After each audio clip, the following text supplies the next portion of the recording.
appreciate your interest in participating in our webinar this morning, which is titled How to Value Your Business for a Timely Sale.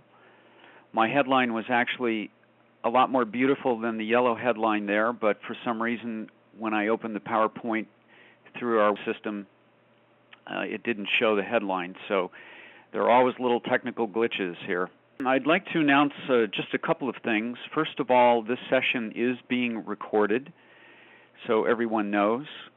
We will try to spend a few minutes for Q&A at the end.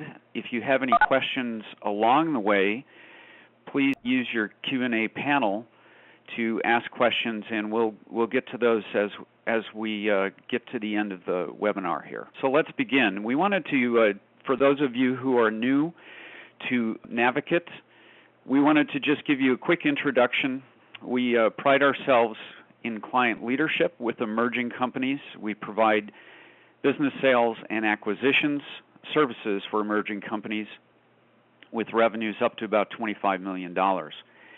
And we focus on a very specific segment, which is the underserved segment above business brokers and below the investment banks. So again, that's what we are and what Navocate is and what we're all about. Today, I will be presenting. I am the president of Navocate. My prior experience includes Fortune 50 executive management and entrepreneurial experience. I'm a former Microsoft exec, worked with them in the 90s with business development, international marketing, and government affairs. Also on the phone today, we have Boaz Vinogradov. He's a former president of several Israeli technology and medical companies. Boaz's experience includes bringing companies public on the NASDAQ and Swiss Stock Exchange. So he has a lot of experience working with venture capital firms and funding, as well as valuation. So the first thing we wanted to talk about today is multiples. Everybody hears about multiples, but what really is a multiple and how does it work? Well, a multiple is simply a metric of revenue that is of earnings or gross sales, seller discretionary income, earnings before interest, taxes, depreciation, and amortization. So a multiple is simply nothing more than a metric of revenue or earnings times a factor. But what is that really? Well, these multiples are derived primarily from historical sales and market comps. So they come from measurements of the marketplace, and they're historical and backward looking. Simply what they are is a gauge of what the value of the business is. But we want to take a look at multiples a little more carefully now. A multiple really, well, why would we use a multiple? Well, a multiple is simply a representation of risk. That representation of risk judges or takes a look at the different variables that a business has, and we'll go into that as well, but it's also a measurement of value. So a multiple really gauges risk and value. Multiples are multivariate representations of specific businesses' value in the marketplace. What do we mean by multivariate? A multiple shows an increase as risk is reduced with a higher ratio of cash flow to investment capital, and also when the business model is more efficient, we see the multiples going up. So when I say multivariate representation, it's not just a representation of just one thing. It's a representation of the business's overall value or risk in the marketplace. And that's how, when people gauge and look at different business opportunities, we look at multiples as a quick way of understanding what the value is.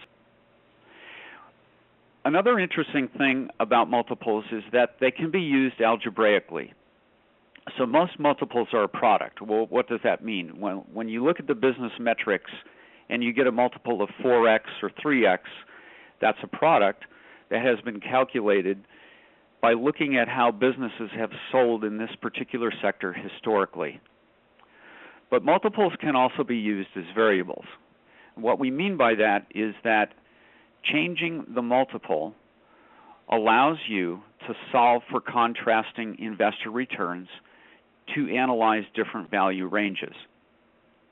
Most approaches to business valuation don't actually do this. They don't actually look at a multiple as a variable. They look at it as a product. But at the end of our discussion of the different approaches to using business valuations, we'll talk about our Navocate model, which uses a multiple algebraically.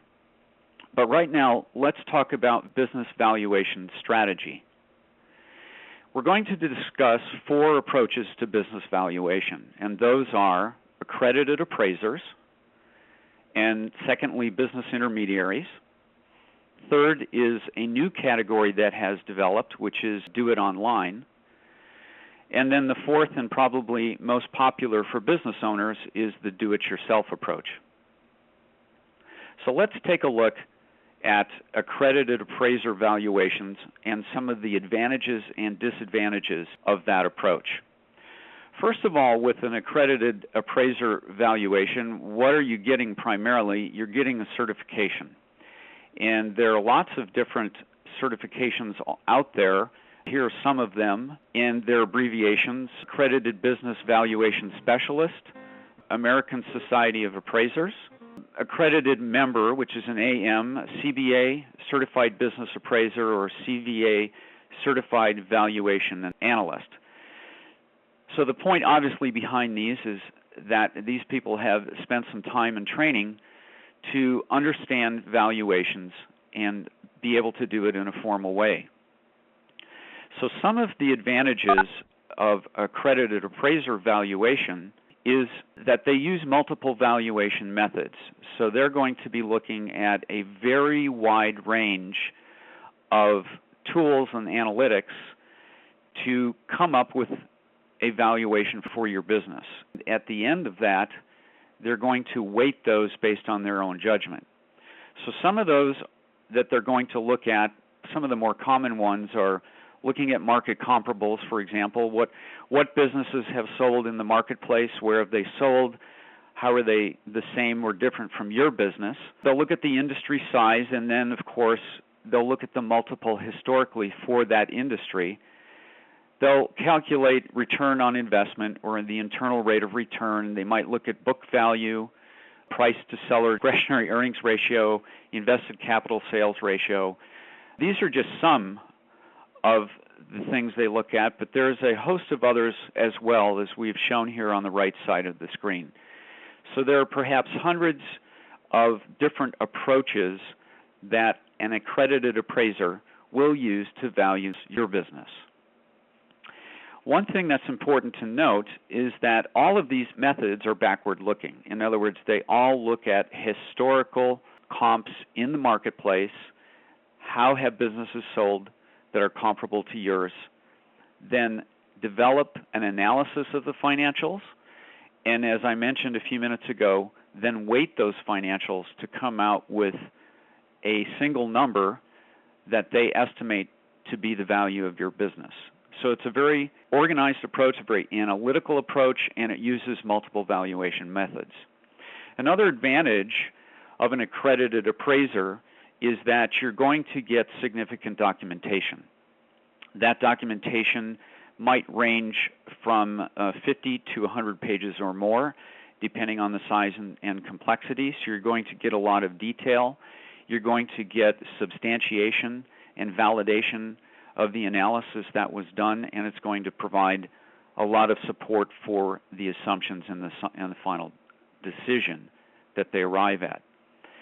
A key difference with an accredited appraiser is that many of those can be used in court. If you get to a situation where you have to have a valuation for a court trial, for example, you have two partners in a business that are breaking apart, you would really have to go with an accredited appraiser valuation. Another advantage is that it is definitely an arm's length valuation, and to that degree it's accurate, it's impartial, credible, and I think a key thing is that this arm's length valuation done by an accredited appraiser is required for a bank loan. So most of the other versions that we're going to talk about of sources of valuation are not going to be usable or workable for a bank loan unless you have an accredited appraiser. One important point about this is that if you decide to get a valuation before you start to market your business, you probably want to consider an accredited appraiser that is already accepted or you know will be accepted by your bank.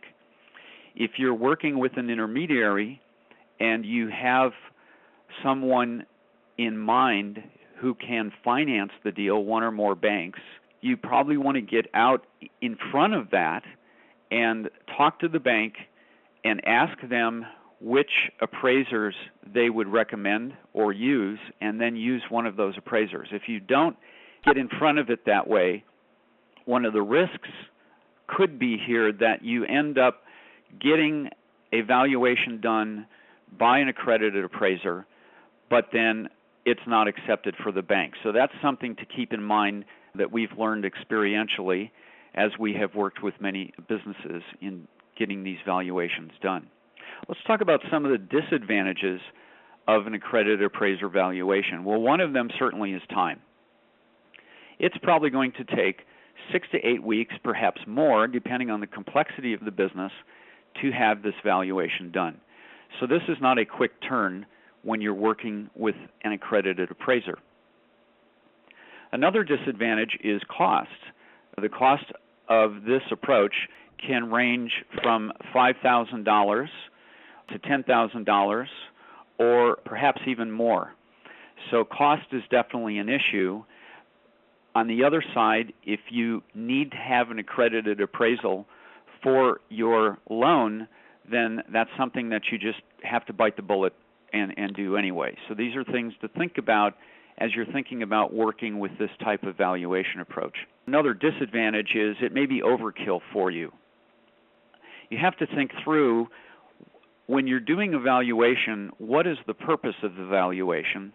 And do you need that much firepower or do you not need that much firepower? One thing that you'll find when you sit down and work with an accredited appraiser, likely the first question is going to be, what is the purpose of this valuation? How is it going to be used? Is it going to be used for you individually? Is it going to be used to show to potential buyers? Is it going to be used for the bank? Is it going to be used in court? The appraiser will then develop the evaluation based on those specific goals and objectives. So you need to be clear about those goals and objectives going in, because the appraiser will design the valuation for that goal specifically, and you'll see that goal and objective up front. Now, one thing that's, again, important to keep in mind is if you tell the accredited appraiser to begin with, my goal is to have this valuation done for me, and then a month or two later your goal changes, it could actually impact and likely would impact the results, and your accredited appraiser will likely say, we need to make some adjustments, and that may not be included in the cost that you agreed to up front. So it's important to understand what your goals are in going into an accredited appraisal, to understand what kind of data you're getting, how it's going to be used, and of course make sure that you're not going into something that you don't need at that stage. So that covers the appraisers that are accredited. Let's take a look at another source, another popular source of valuations, and that's working with a business intermediary. Business intermediaries can range from business brokers to private companies that just do valuations as part of their business sales that they do. M&A advisors will do valuations, and then, of course, if you get up into an investment banking range, they certainly do valuations as well. Let's take a look at one of the advantages, some of the advantages of working with a business intermediary. If you're working with a business broker or an M&A advisor to help you, most of them are going to have, a large database of market comps to work with. I think almost everybody in this category would have that capability. So that's a good advantage because you're getting access to how comparable businesses have sold in the marketplace. Now, one question that comes up is, well, how can you compare my business that's located in Atlanta to a database that includes businesses that are located in California or New York? The answer to that is a business valuation is not like doing a residential real estate valuation where the location does change by neighborhood, and we all know that from residential real estate. But when you're looking at the business only, you're analyzing and valuing the ability of the business to generate cash flow. So the analysis is really based on cash flow. It's not really based on a local market comp or data. Now, where that does change is if you have real estate with the business. Now, if you have a manufacturing facility, you have to look at the regional and local market implications of that real estate. So you have to separate, in doing a valuation, the cash flow of the business along with if you have real estate and where that's located. Another advantage of working with a business intermediary is you have a close relationship here, and the valuation that is developed can be adaptable, or your broker, your intermediary is adaptable and flexible to market feedback. Well, what does that mean? We had a situation recently here, and I think this is increasingly important as you look at this economy, where the economy is changing so drastically on a daily basis. We've been hoping and praying that the federal government can balance the budget. Doesn't look like that's close anytime soon. And so we have a lot of uncertainty in the marketplace. And we have key turning points psychologically, and we also have the economics of the marketplace. So both of these things impact what's happening to a local business. When you get that market feedback and you get that information, because you're working with somebody closely on a very intimate basis, you can adjust to that market feedback and make adjustments in the valuation. And that's more important today because we have such a fast-changing economy that there may be changes on a weekly or monthly basis that impact the marketplace and impact your valuation. You don't have that type of flexibility if you're working with an accredited appraiser who spends 8 weeks developing a 100-page document. That's not something that you can adjust to or adjust very easily or quickly at a reasonable cost. But when you're working with an intermediary who knows the local marketplace, that is a distinct advantage because you can adjust to what's happening. Certainly, you're going to get faster results. We're talking days, maybe weeks, as opposed to months with an accredited appraiser. Many intermediaries will do it no cost if you work with them and allow them to market the business for you. So it's a good way of getting a valuation without spending a lot of money, and a distinct contrast to the accredited appraisers. And I think the final advantage is you get a reasonable estimate of market value. Now, it's not going to be as precise, as analytical, as justified, and as detailed as what you're going to get with an accredited appraiser, but it's probably going to be a reasonable estimate of market value.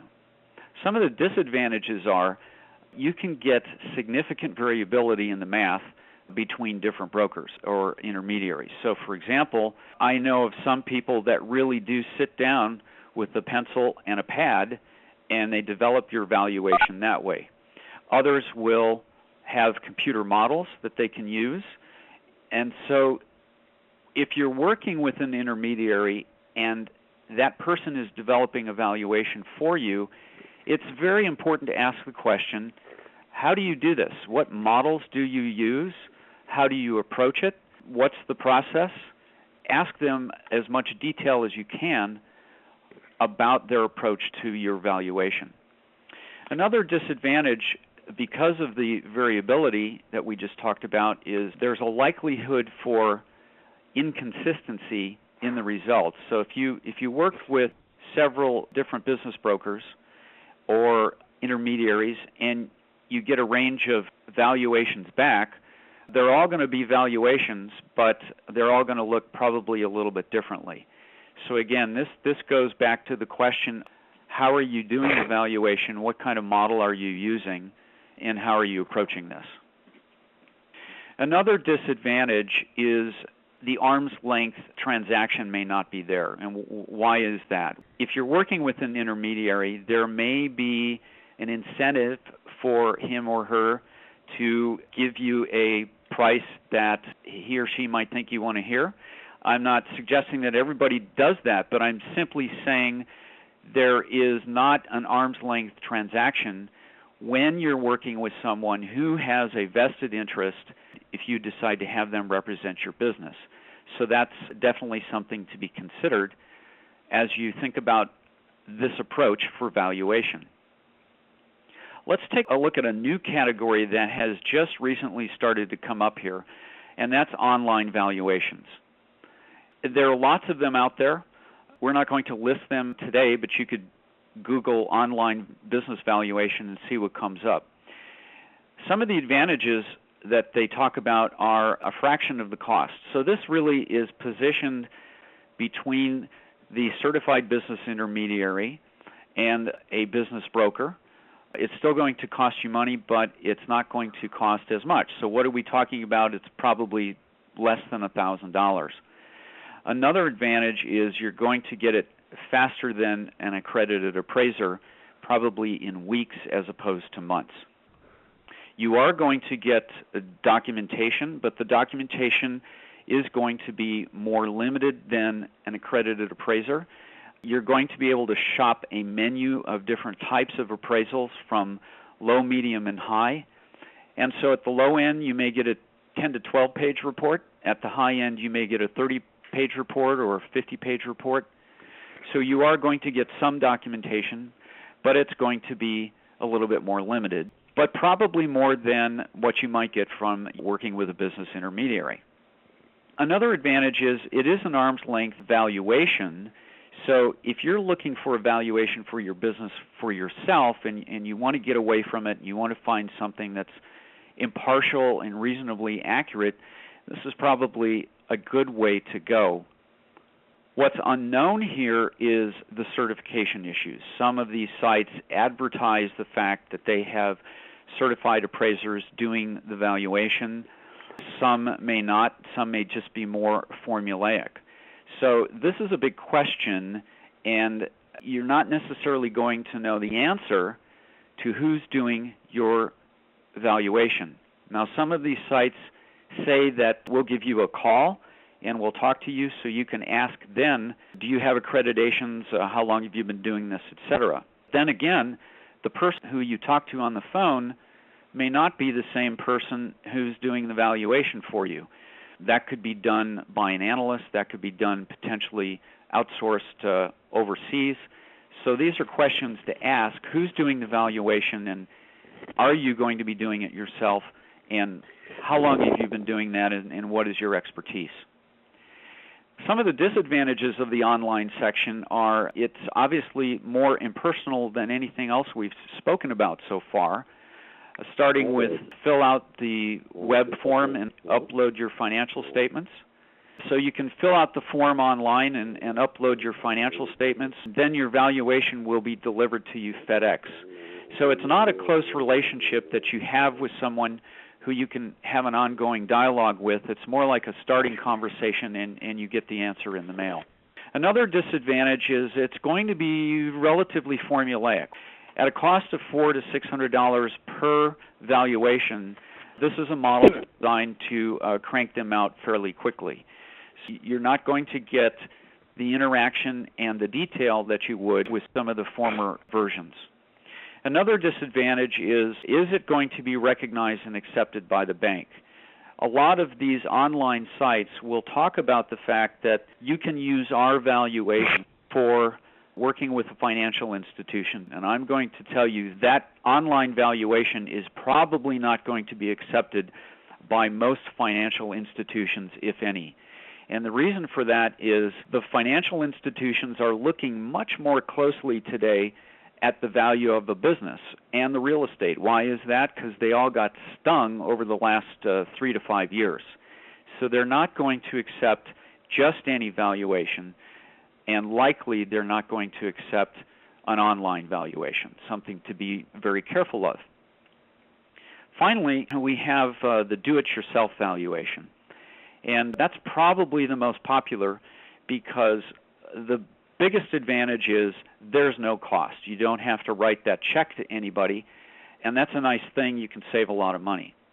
Another great thing about a do-it-yourself valuation is you may actually get incredibly lucky and make a good guess. That's not really an advantage, but it's the best advantage we could think of in doing your own valuation.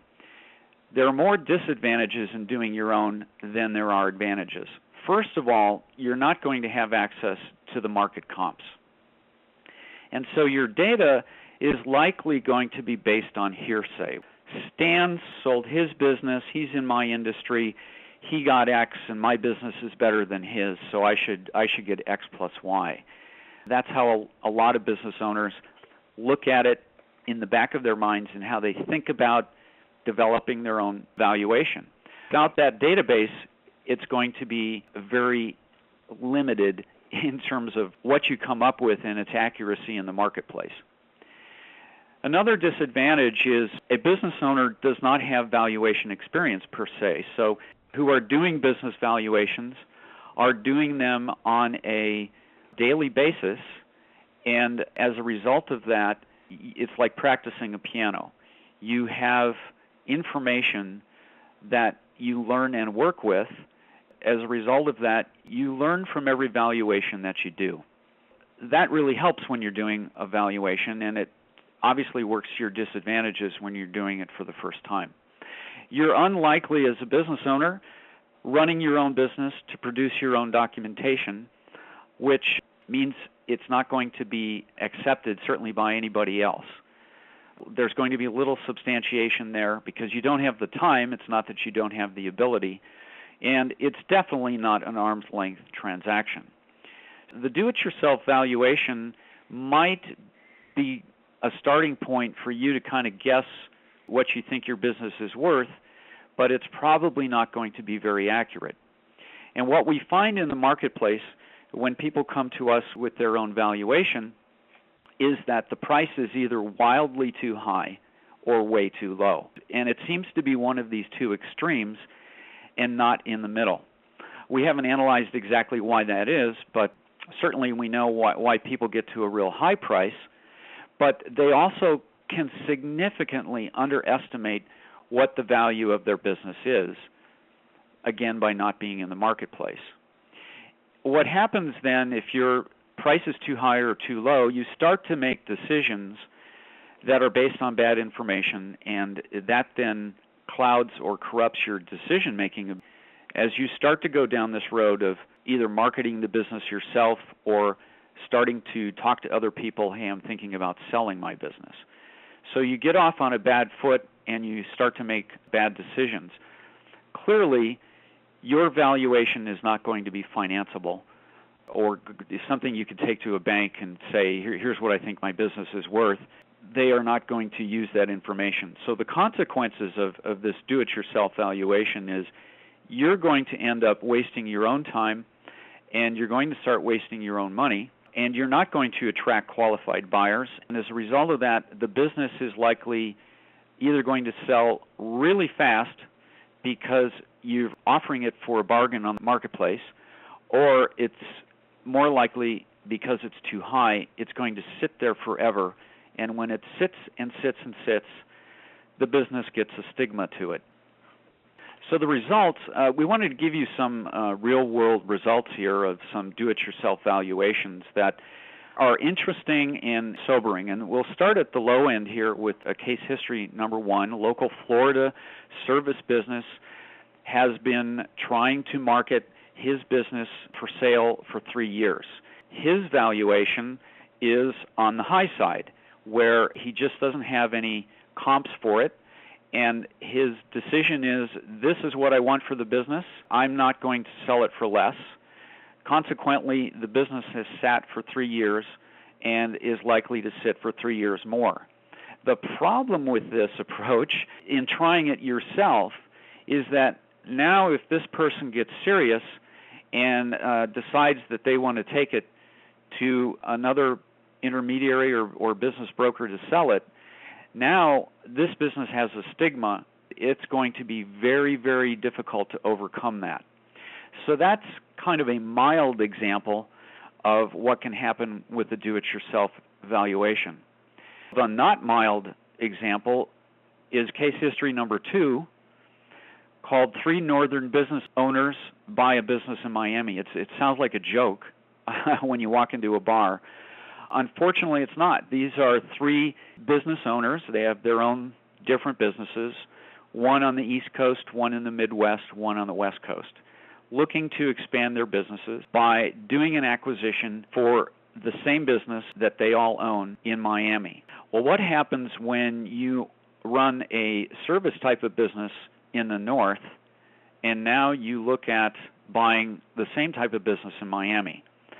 One of the things that is dramatically different is the seasonality. In the north, obviously, if you have a seasonal business and it's related to summer, winter, and fall, your seasonality is going to be very different than what happens down in Miami. What they did not get a third-party valuation. They did not work with the business intermediary. They did their own valuation. They did their own analysis. And as a result, they totally misinterpreted and misunderstood the seasonality of Miami. They overpaid for the business by an order of magnitude. And this is actually a current scenario. They have now concluded that there is no way that they will ever recoup their investment, either from operating the business or from selling the business. An example of how things can go really wrong, even if you're a smart guy or woman and you know your business category very well and you do the analysis correctly, but you just happen to make some wrong assumptions. So again, it's something to think about during your do-it-yourself approach.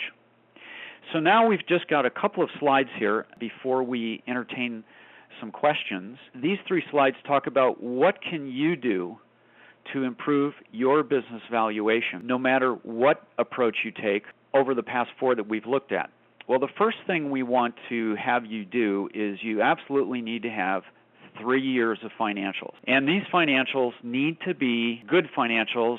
You have to have a P&L, ideally a tax return, because very few people overstate what they earn on a tax return. You need a most recent balance sheet and ideally a cash flow statement. Why all these 3 things? The P&L obviously is going to tell us if we're making any money or not, and it's going to tell us what your expenses have been.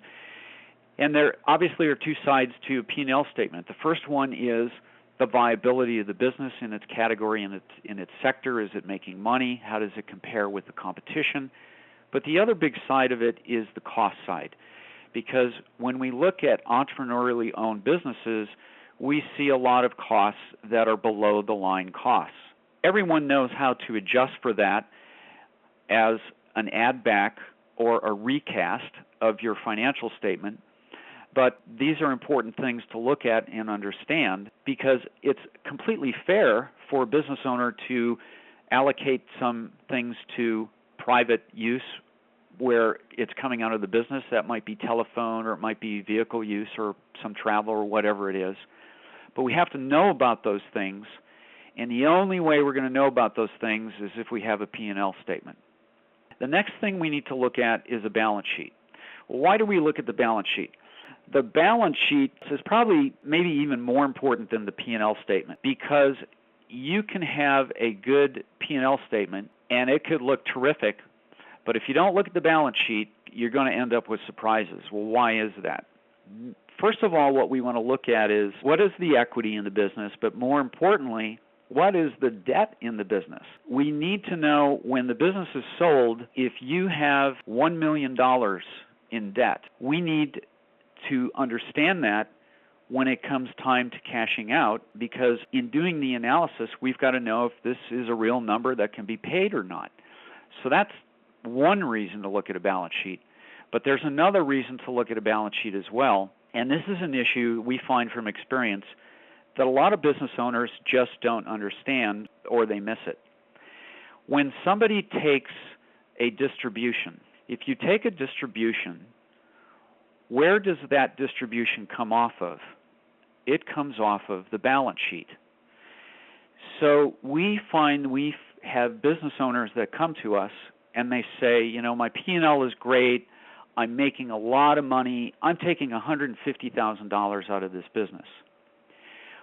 Well, you look at where it's being allocated, and if it's being allocated to the balance sheet, we often see, to compensate for those distributions if the business isn't making money, that they're actually having to borrow money to increase the balance sheet to be able to afford their distributions. The bottom line here is you have to look at the balance sheet, and you have to make sure that the business owner understands the difference between how a distribution is allocated and how income is earned through a salary. That's why that's very important. And obviously, we'd like to look at a cash flow statement because cash flow tells you what the business is really producing. You can get at that from the balance sheet here by adding your net operating income, which is the profitability of the business, plus the depreciation. If you add the NOI plus the depreciation, that's going to give you a quick sense of what your cash flow is. It's better to have a cash flow statement so that you can look at all of these. So that's why you got to have 3 years of financials, and you have to have this information. What else do you need? You have to have clean financials.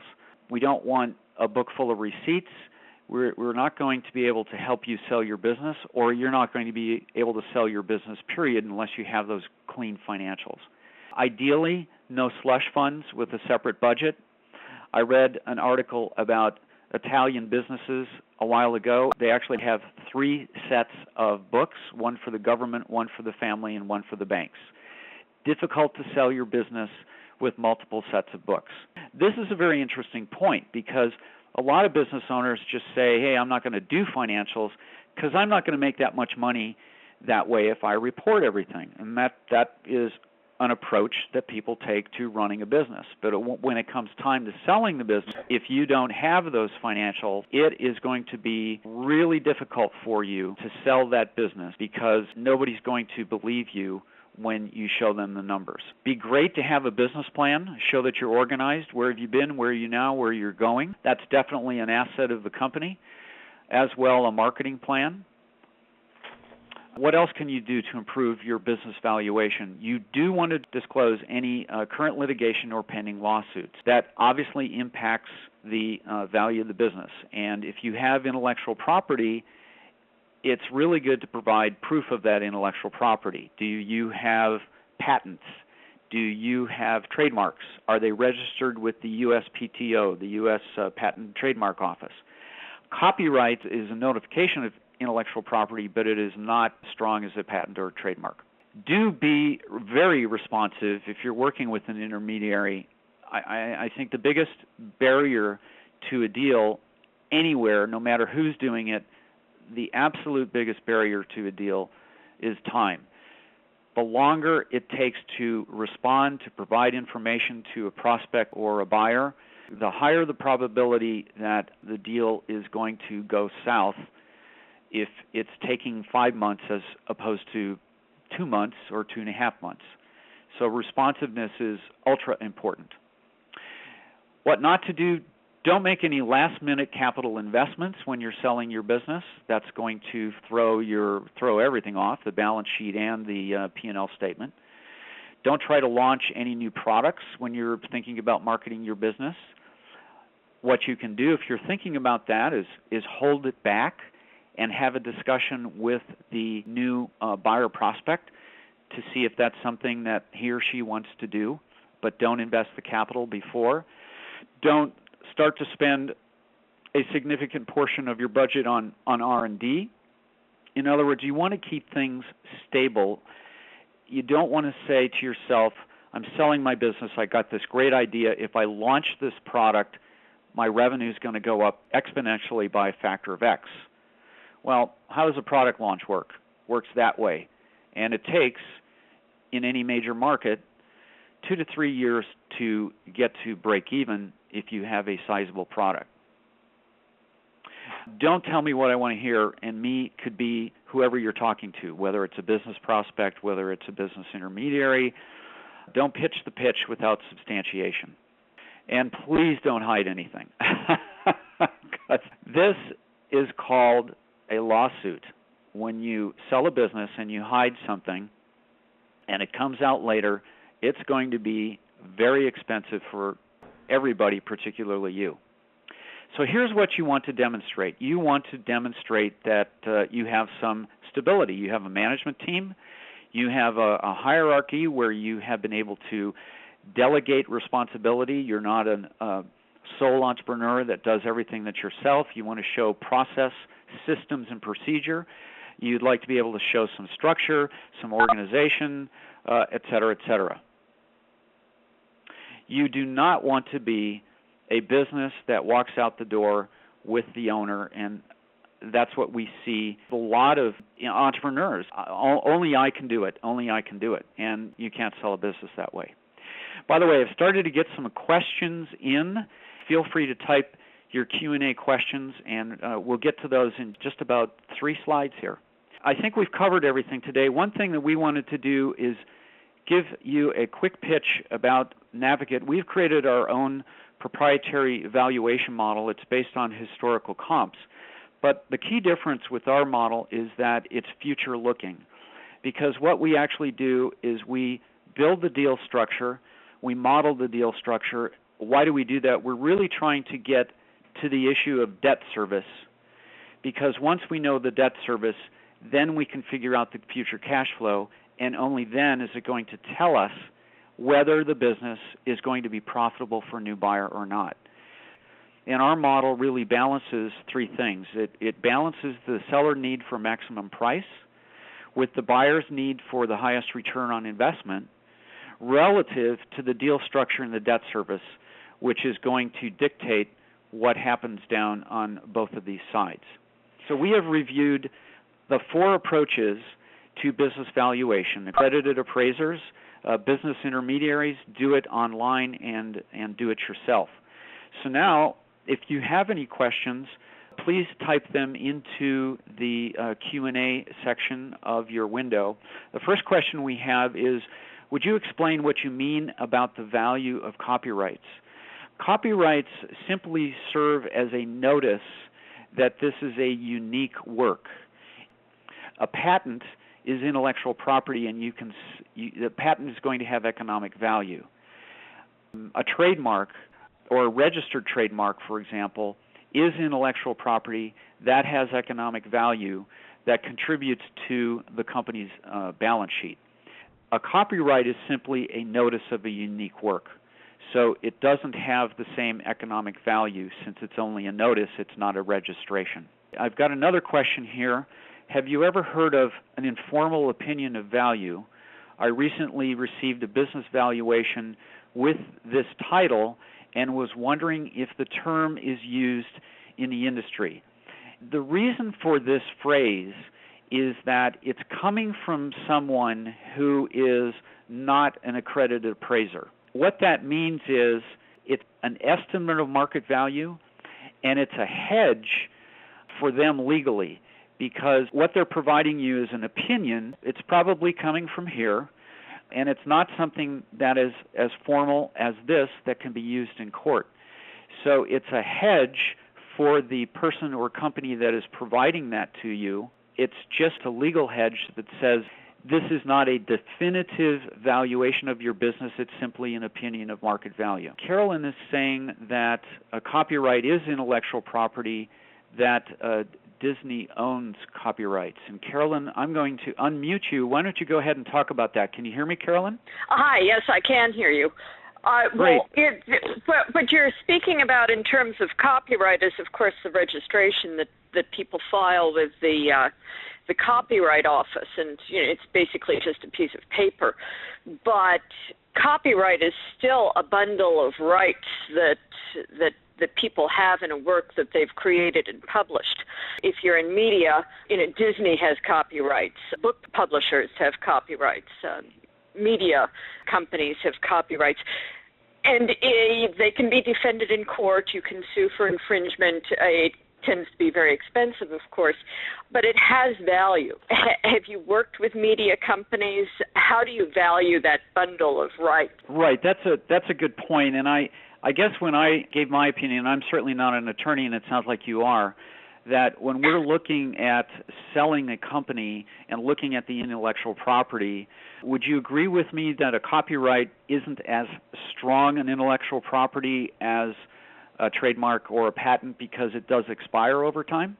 Copyright actually has a much longer life than patents. Patents are fairly short. And so copyright can extend, depending upon how it gets calculated, the life of the author plus X number of years. I think it's 70.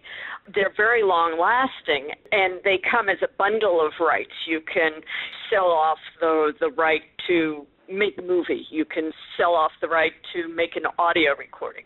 You can sell off the right to print it. And they have huge value in the media sector and entertainment.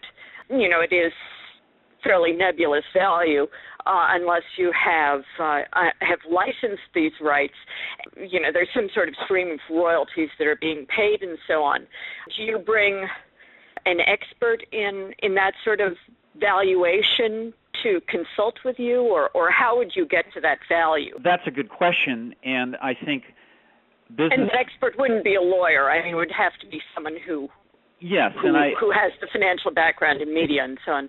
Right, and I think your point about working with a media company where that copyright has more significance and importance, and you're working with a company of a larger scope and scale than, let's say, an entrepreneurial company. You mentioned Disney, for example. Clearly what you would want to do in that regard, and I think for all intellectual property, not just the copyrights, is we would want to consult with an expert in the category that understands not only the company, but the company in its category and has experience putting value to that intellectual property. So then would that hold true if you were selling, say, a small chemical company or a small specialized valve maker or machining company? I mean, how often do you go to a very, sort of niche-specific expert to get at the valuation in that niche, or do you feel you have a broad enough base that you can get behind those values? Sure. Boaz, are you on the phone there? Would you like to enter in here? Sure. It really depends. In most of our experiences, we know enough to know it, and the things are not specific enough not to have comparables. It comes close in medical devices at times, but then you have a body of patents, and you can compare similar patents for how much they have sold and get a very fair value of those. The other area is software, where things change extremely fast because you look at the apps now on the iPhone and on the Android market. How do you value their value? Well, it's relatively simple. You just go to the App Store, see how many times it was downloaded, and whether it's free or full price. And if it sells for $2 and have 3 million downloads, then it made $6 million. And since we know that 90% in software, for example, is free cash, then you can say that it's 0.9 times 6 million in terms of the cash it produced, and then you put it into whatever financial model you need. So it really is such a unique, the new first social media company that you need to value. And Usually when people do it, the numbers get very odd, and most people will not buy in. You look at the experience with Facebook, and you realize that you have the only non-public company that is valued at $80 billion. But, nobody has done a financial analysis to justify their current value until they right. That's the value. People put hundreds of millions, and you look at the people who put the money in, they are pretty sharp. And so it really ranges all over. In an occasional too, we had to go to a specialist, especially if it has to do with the field of chemistry or physics, optics, that, is so far away from the mainstream that it's really extremely difficult to find comparables or value the patents that the company applied for. You mentioned patents. To what extent do you look behind the value of the patent and its validity and defensibility and so on, and the ability of the company and its successors to sue for infringement? Do you require the client to provide a legal opinion regarding the patents, or do you retain your own counsel, or do you just assume that the patents are valid? The first thing is to verify that the patents are actually valid and look at the abstract as a minimum. The second is do exactly what you described, but we also have several IP buyers today. There's a market for IP today, and you just go to those buyers and say, since we've done several deals, I sold my own 3 patents to one of them. You go and you ask a definitive question. I've got these 3 patents. What do you think their value is? What will you be willing to pay for it? And it usually takes 30 to 60 days, and you have some sort of an answer. That will be in a range of $1 to $150 per patent, or listen, this is a $4 million story. And so you have to, when it is a patent, you have to go to some level of professionals to get feedback on it. And Carolyn, we don't, as business intermediaries, we don't render an opinion on the intellectual property. We do encourage selling company to provide us any information they have about their value. If patents are on the table, for example, we just simply state that they are on the table, and we get copies of them, and then it's up to the buying company or the prospect to evaluate them and make their own decision. One of the things that has really changed about this are the patent trolls companies that have come along over the last 10 years or so, because they look at a value of a patent completely differently, where we're looking at it for the economic value, the competitive value. A patent troll company is going to look at a patent in terms of, is the patent valid? How many companies are infringing on that patent?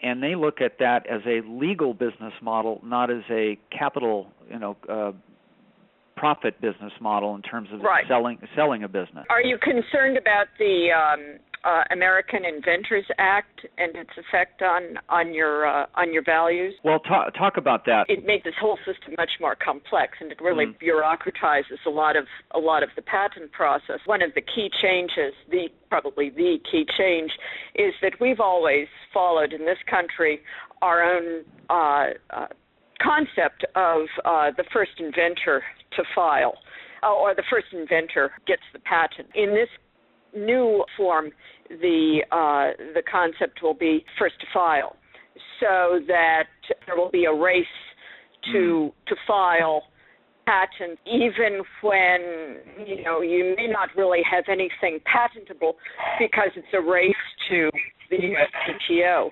Right. And so practitioners in the field are saying, well, your trade secrets really aren't worth anything unless you have gone out and you have invested in creating a patent portfolio, not just one patent, but a whole portfolio of patents every step of the way as you've developed this new product. And of course, this is going forward. It's not retroactive.